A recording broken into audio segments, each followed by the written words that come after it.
तीर्थेश वर्धमान स्वामी के शासन में हम सभी विराजते और उनकी यह पावन पीयूष देशना हम सभी के लिए परम उपकारी। अनादिकाल से हमारी इस आत्मा में जो जन्म, जरा और मृत्यु रूपी रोग लगे, उन रोगों का उपशमन करने वाली कोई परम औषधि है तो वह एकमात्र यह जिनवाणी। भव्यात्मा मनुष्य पर्याय का जीवन और उस मनुष्य पर्याय के जीवन की कीमत शायद ही कोई विरला इंसान जानता है, क्योंकि मनुष्य पर्याय का जीवन प्राप्त कर लेना और उसकी कीमत समझना, इसमें बहुत अंतर है। शायद आप सभी ने मनुष्य पर्याय के जीवन को तो प्राप्त कर लिया, पर यहाँ बैठे हुए सुनने वालों में से कितनों को उस मनुष्य पर्याय के जीवन की कीमत पता? रास्ते में भले ही हीरा पड़ा हो, पर उस हीरे की पहचान, उस रत्न की पहचान किसी रत्न पारखी को ही होती है। और जो स्वयं रत्न पारखी होता है, उसे दूसरे को दिखाकर रत्नों की कीमत करने की आवश्यकता नहीं है। वह कचरे के ढेर में भी पड़ा हुआ कांच का टुकड़ा और रत्न के टुकड़े को दूर से ही पहचान लेता है। पर क्या हम कभी अपने जीवन के बेशकीमती उस कीमत को समझने का प्रयास कर पाए? जिस पुद्गल टुकड़ों की हमें आज तक कीमत पता थे, क्या माताओं सोना, चांदी, हीरे, जवाहरात से भी बहुत बेशकीमती मेरी मनुष्य पर्याय है, इसका बोध कभी हमें हुआ? नहीं हुआ। अगर हुआ होता तो राग, द्वेष, परस्पर में विसंवाद, लड़ाई झगड़े शायद दिखते ही ना। और आप चाहे जहाँ खोज कर देख लेना, आपको सर्वत्र ये राग, द्वेष, लड़ाई झगड़े और कसायों की परिणति देखने में मिलेगी। घर परिवार में ही नहीं, धर्म समाज में भी यही स्थिति हो चुकी है, क्योंकि पक्का मानना जीवों को अपने बेशकीमती मनुष्य पर्याय की कीमत नहीं है। जितनी कीमत धन, दौलत और पुद्गल के टुकड़ों की है, उतनी कीमत भी आज किसी इंसान को अपने स्वयं के जीवन की नहीं है।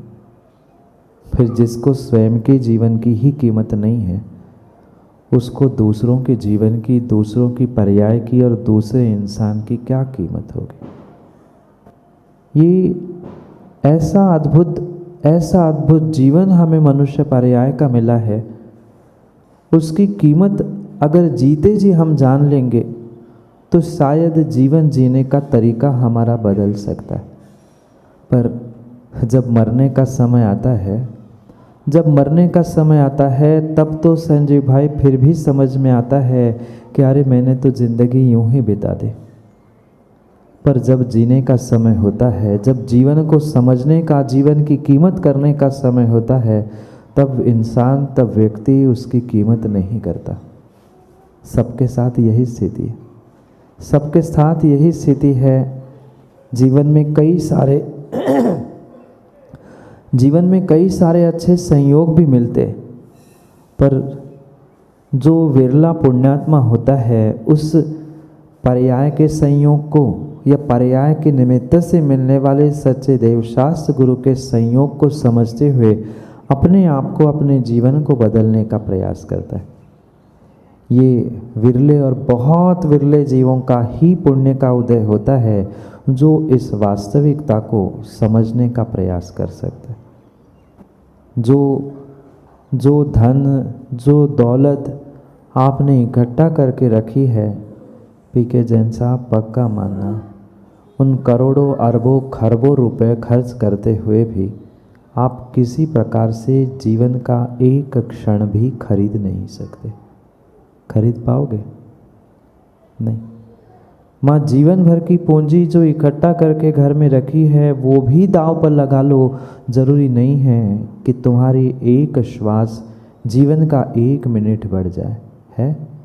किसी डॉक्टर से जाके चैलेंज कर लेना, वह झूठी झूठी तुम्हें वेंटिलेटर पर रखकर घर वालों से, परिवार वालों से पैसे ऐंठ ले, भिन्न विषय है, पर पक्का मानना आयु कर्म के आगे किसी की कोई नहीं चलती, किसी की कोई नहीं चलती, किसी की कोई नहीं चलती है। जब आयु कर्म समाप्त होगा, आयु समाप्त होगी, पक्का है इस पर्याय से प्राण पखेरु उड़कर चले जाएंगे।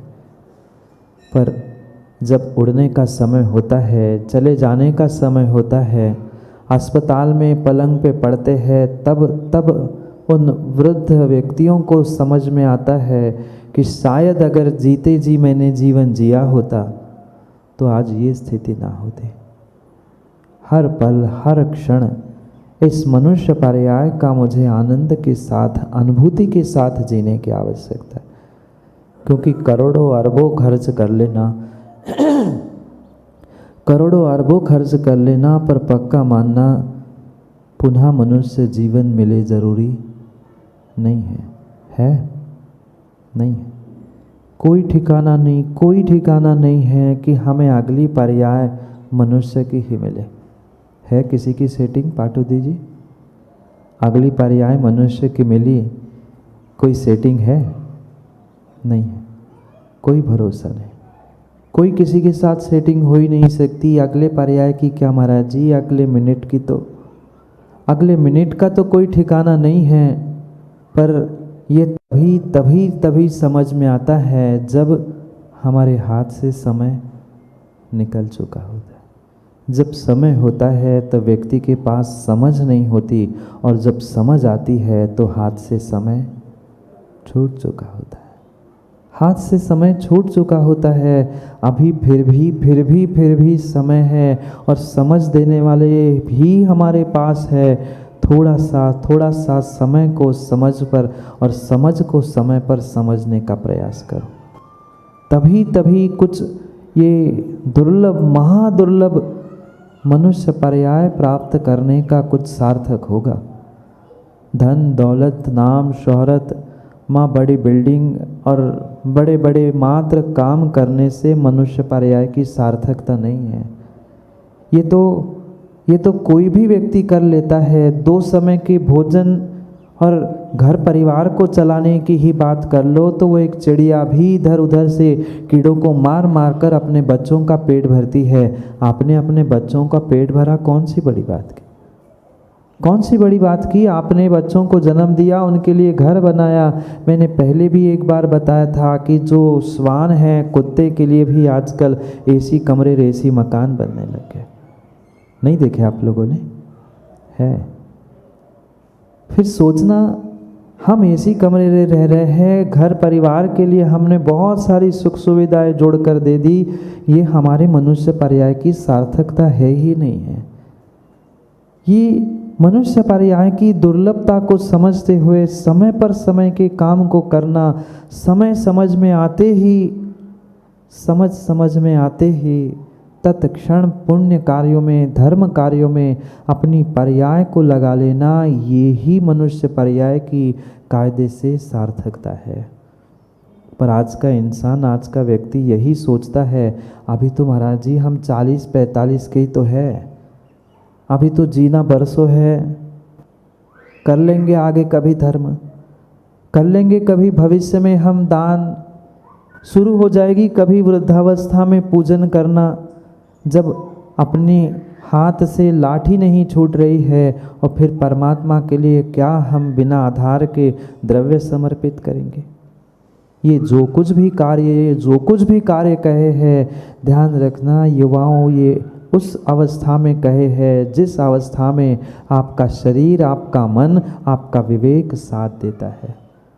अक्सर यही होता है, अक्सर नीरज जी यही सबके साथ होता है। जब अच्छा फल होता है, अच्छा फल खरीद कर व्यक्ति उसे पहले खाने का प्रयास करता है, और जो बचा हुआ घर में फल होता है, जो सड़ने की कगार में होता है, फिर जाकर कहते हैं कि अब खराब हो रहे हैं, चढ़ा तो दो। ये पर्याय का भी परिणमन ऐसा ही है। पहले भोगों में भोगते इसे ऐसा कर लिया। अब जब वृद्धावस्था आती है, 50, 60, 55, जब रिटायरमेंट की अवस्था आती है, तब व्यक्ति सोचता है चलो सरकार ने तो रिटायरमेंट दे दी, अब कम से कम भगवान की भक्ति में लीन हो जाए। पर समय पर ही अगर समय को समझ लेते तो शायद ये वृद्धावस्था इतनी दुखदायक नहीं होती जितनी आज तुम्हारे जीवन में ये वृद्धावस्था दुखदायक होती है। पक्का मानना दुख के दिन, कष्ट के दिन, परेशानियां तभी आती है जब व्यक्ति अच्छे दिनों में, पुण्य के दिनों में अपने आप को संभालना नहीं चाहता। अरे फल सड़ने पर परमात्मा को चढ़ा दिया, 60-65 के होने के बाद फिर तुम धर्म मार्ग पर लग रहे हो। ये मनुष्य पर्याय की सार्थकता थी। मरते समय तो श्वान के भी नसीब में नमोकार सुनना था, फिर मरते समय अस्पताल में कोई आकर तुम्हें नमोकार सुना रहा है, कुछ भगवान की स्तुति विनती सुना रहा है। इसमें तेरे पर्याय की धन्यता नहीं है, इसमें तेरे पर्याय की सार्थकता नहीं है। एक एक क्षण, एक एक पल धर्म में और आनंद में जीने का प्रयास करोगे तो ही मनुष्य पर्याय की सार्थकता है। ये ध्यान रखना। इस संसार में किसी को करुणा हो ना हो, मनुष्यों को फिर भी एक बार हो सकती है। सामने खड़े शत्रु को जो तलवार लेकर तुम्हारा गला काटने आया है, एक बार उसे भी करुणा आ सकती है। पर उस यम को यम जानते हो? यम नाम का कोई व्यक्ति, कोई इंसान नहीं है, कोई देव नहीं है, ये आयु कर्म ही यम है। उस यम को किसी प्रकार से करुणा नहीं है। कौन बचा पाया आज तक? किसी मृत्यु से किसी को कोई बचा पाया? मात्र भगवान को आकर माताएं कहती है, माँ 12 भावना सुनाते हैं ना भगवान को, मरना सबको एक दिन। बोलो ना, मौन है क्या? आज चतुर्दशी हमारी है, आपका मौन थोड़ी ना है। मरना सबको एक दिन, मरते ना बचाए कोई। ये मात्र कहने की बातें हैं, मरते ना बचाए कोई, मरना सबको एक दिन, अपनी अपनी बार पर। ये कभी जीवन में हमने प्रैक्टिकल करने का प्रयास किया? ये कभी अनुभव किया हमने? आज युवा यही सोचता है, अभी तो मैं जवान हूँ, कर लूँगा। जवान युवा क्या, 70-80 साल के भी वृद्ध यही सोचते हैं, अभी तो मैं जवान हूँ। तुम कहने के लिए जवान हो, मात्र शब्दों से कहने के लिए जवान हो। अपने मन से, अपने शरीर से, अपने हाथों पैरों से ही पूछ लेना। अगर हाथ पैर शरीर लड़खड़ा रहा है तो अब वो अवस्था नहीं बची। एक एक क्षण, एक एक मिनट तुम्हारे मनुष्य पर्याय का नष्ट हो रहा है। आज तक किसमें नष्ट किया? विषयों में, भोगों में, पापों में, कसायों में। थोड़ा सा समय मिला तो राग द्वेष के चक्कर में, लड़ाई करने में, तेरा मेरा अपना पराया करते करते मनुष्य पर्याय का बेशकीमती समय बर्बाद किया कि नहीं किया। और फिर भी व्यक्ति समझ नहीं पा रहा है कि मुझे अपने जीवन में आने वाले जीवन में करना क्या है। क्योंकि पक्का मानना, आप भूत में जाकर यानी अतीत में जाकर, पीछे जाकर अपने जीवन को बदल नहीं सकते। बदल सकते हो?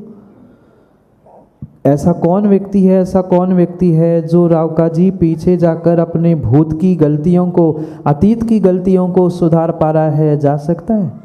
भूत में कोई नहीं। कोई नहीं जो भूत के चक्कर में पड़ता है वो भूत तो बन सकता है, पर अपने अतीत अपने भूत को सुधारने की किसी के पास शक्ति नहीं है। चाहे भगवान हो, तीर्थंकर हो, चाहे निर्ग्रंथ हो, जो बीत चुका वह बीत चुका। अब संभालने जैसा कुछ है, अब संभालने जैसा कुछ है तो हाथ में जो वर्तमान मेरे पास बचा है वही वर्तमान ही मुझे अपने आप के लिए संभालना है। और जिसने वर्तमान संभाल लिया पक्का मानना उसका भविष्य और उसका भूत अपने आप संभल जाएगा। पर आज व्यक्ति उस अतीत की भूलों को लेकर पछताता रहता है या भविष्य को संभालने की पीछे प्रयास करता रहता है, और जो एक एक मिनट एक एक क्षण वर्तमान हाथों से छूट रहा है उसका अनुभवन नहीं कर पाता। कितना विचार किया जीवन में आज तक कि कल से लेकर आज तक 24 घंटे में हमने इस मनुष्य पर्याय में 24 घंटे में क्या पाया? कभी किया विचार? नहीं। पता ही नहीं चला कब दिन निकला, कब रात हो गई, कब सुबह हो गई, कब शाम हो गई। विशाल भाई पता चला? नहीं। कल भी आए थे, आज भी आए, कल भी आते रहेंगे। देखते देखते हाथों से जीवन फिसलता जा रहा है। जैसे मुट्ठी में रेत पकड़कर कितनी देर तक हाथों में मुट्ठी में रेत बनी रहेगी? चंद मिनटों में हाथ कितना ही कस के पकड़ लेना, पर कुछ क्षण में ही हाथ खाली हो जाता है।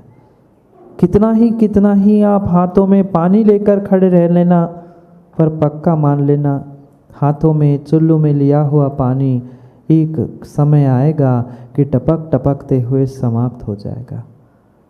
ये मनुष्य पर्याय का जीवन भी एक एक पल, एक एक क्षण, मिनटों में नहीं, एक एक सेकंड करते हुए नष्ट हो रहा है। पर हमें कुछ इसके बारे में विवेक है, जागृति है? कभी हमने ये सोचा कि हम धन कमाने के पीछे कितने पापों को यहाँ एकत्रित कर रहे हैं? वही अगर थोड़ा सा समय हमने मनुष्य पर्याय का धर्म कार्यों में लगाया होता, सेवा वैयावृत्ति में लगाया होता, तो शायद कहाँ का कहाँ इस मनुष्य पर्याय को मैं ले जाता। ये जीवन में ध्यान रखना, जितने भगवान बने, जितने महापुरुष बने, जितने आज पूजनीय और सम्माननीय देख रहे हैं, उनके भी जीवन में दिन में 24 ही घंटे थे। ऐसा था क्या चौथे काल में जागे जी 25-26 घंटे का दिन? नहीं।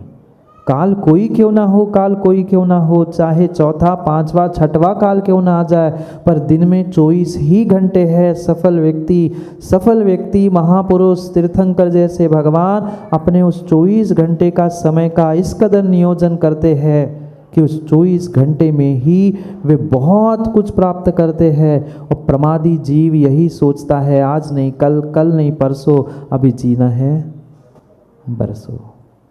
बरसों का ठिकाना नहीं है। ज्ञानी बरसों का क्या, कल का, परसों का, और मैं तो कहता हूँ अगले मिनट का तो ठिकाना नहीं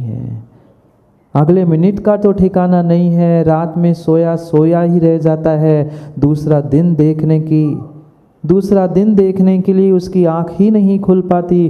क्या आप लोगों ने नहीं पढ़ा तो सब कुछ है महाराज जी, पर दूसरों को पढ़ा है, अपने आप को हम पढ़ नहीं पा रहे, अपने जीवन को पढ़ नहीं पा रहे, इसलिए हमारा जीवन बढ़ नहीं पा रहा।